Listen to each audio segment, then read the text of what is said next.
Hi guys, it's J-Dog John Karshboom. Hey, we're in the Pacific Northwest, right?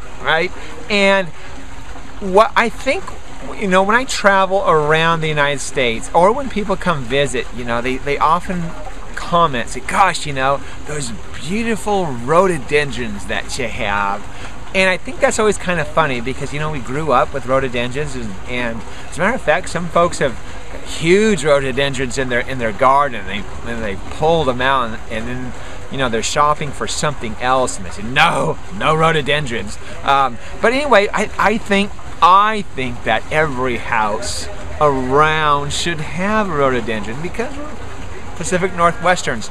We're Pacific Northwesterners, and it's required of us. But we need not have to have those old-fashioned rhododendrons that just get big and giant and really get out of control. There are some really cool, neat, unusual, awesome type of rhododendrons. As a matter of fact, they're so cool that they really make for a great conversation piece plant.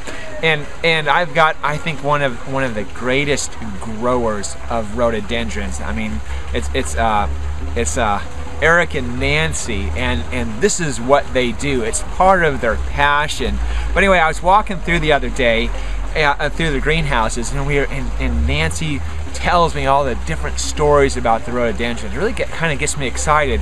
But take a look at this one. This is a rhododendron. Unusual, don't you think? It doesn't even look like a rhododendron, and because it has a kind of a different leaf altogether. Grows that, I want to say, that little bit of that fuzz, and I think that's called topomen, and underneath it's a lighter colored one. I forgot what that, I think it's called undamen. Anyway, just different, unusual, but what makes this really outstanding is this bloom. This bloom is gardenia fragrant. It is really, oh my goodness gracious, it really is an amazing fragrance. So if you like a fragrant rhododendron, this is Rhododendron Edgeworthii. So that, keep that one in mind. So anyway, I just want to point some things out to you. Should I go over another one while we're at it? Well, let's, Sting's nodding yes. I gotta show you another one that's just, I think it has a really, really neat name. Now this rhododendron is a yak variety of rhododendron. Yak varieties I want to call knee-high and lower. They're really tight, stunted guys, and you can see there too, Sting, I don't know if you can get that. It's that fuzz that grows on top of their leaf, and that's what makes it neat. As a matter of fact, it's almost like a frosting on it. So this one's particularly called cinnamon bear, and if you take a look underneath the leaf, it's really a lighter color. So I think this one most of the yak varieties bloom a type of pink.